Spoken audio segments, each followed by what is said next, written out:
today I've got my Evan Martin going out sweatshirt on, my special Baptist orange hat, to talk about my top 5, and probably yours too, shop pet peeves. Things that drive you absolutely nuts when you're in the shop and make it difficult. My number 1 shop pet peeve is losing tools.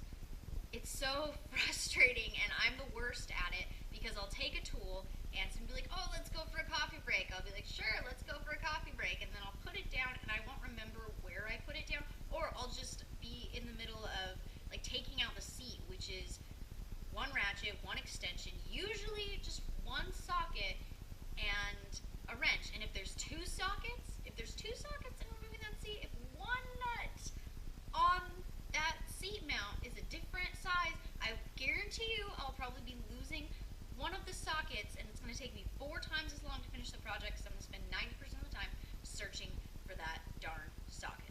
I'm sure it drives everybody nuts, and the worst part about it is 90% of the time it's your fault, or my fault. Number 2, shop pet peeve is odd size nuts and bolts. We've all been there, I'm sure, when you're working on a car or really anything, and let's say it's a 9/16. Alright, it's a 9/16. So you grab your Craftsman standard 9/16 wrench. You go to put it on the nut, oh, it doesn't fit. It's a brand new nut. Why is this not working? Why? So then you go over and grab, okay, well, I'll try the snap-on one. You pick up the snap-on one. You try to use it.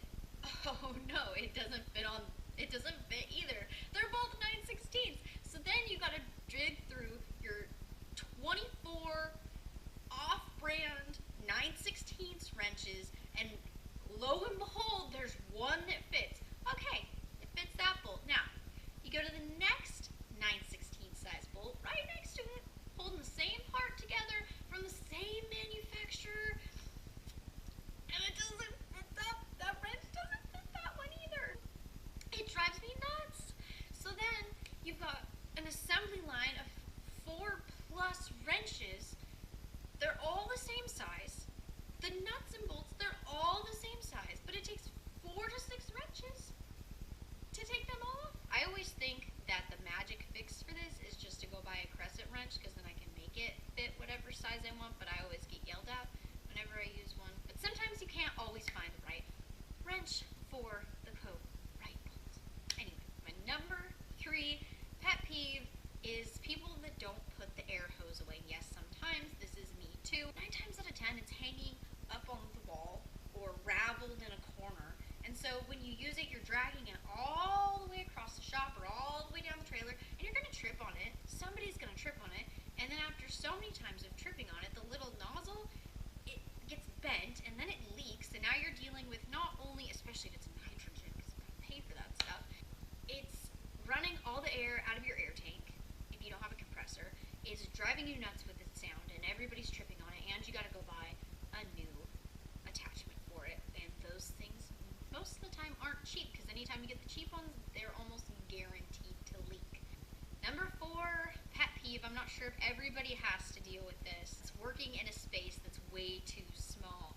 We used to work in my grandpa's 2-car garage. That was really a single-car garage. I'm going to see if I have a picture of it. Basically, we had 2 midgets. We had a pavement car, and we had a dirt car, and they were both focus midgets. And in order to work on them, we had to take wheels and tires off of one car, put it on lifts, push it all the way into the wall in front of the door so you could barely get out of the front door, open up the garage door, and then work on the other one. And then if you had to move them, let's say you had to move them, most of the time you'd have to roll one out or very, very carefully coordinate and flip them around. And when you're working, there was like no room to move, so you're constantly bruising your back and legs on Nerf bars, running into things, and this isn't even including storage space. This is literally like, here's one midget, here's the other midget, and then here's the garage door. Working in tight spaces is never fun. The worst tight space I've ever worked in was by far inside the trailer. Working on the car inside the trailer. Roll the car out.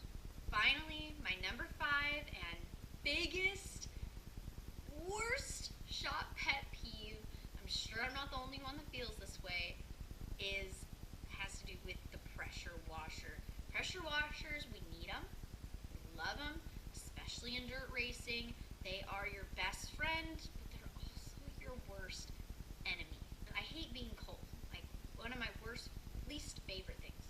Least favorite thing in the entire world is being cold.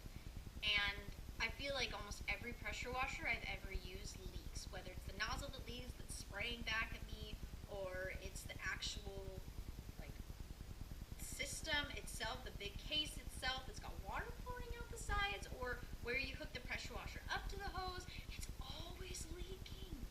Always leaking. And then the back spray, the spray back on them, you're almost guaranteed to get wet when you use the pressure washer.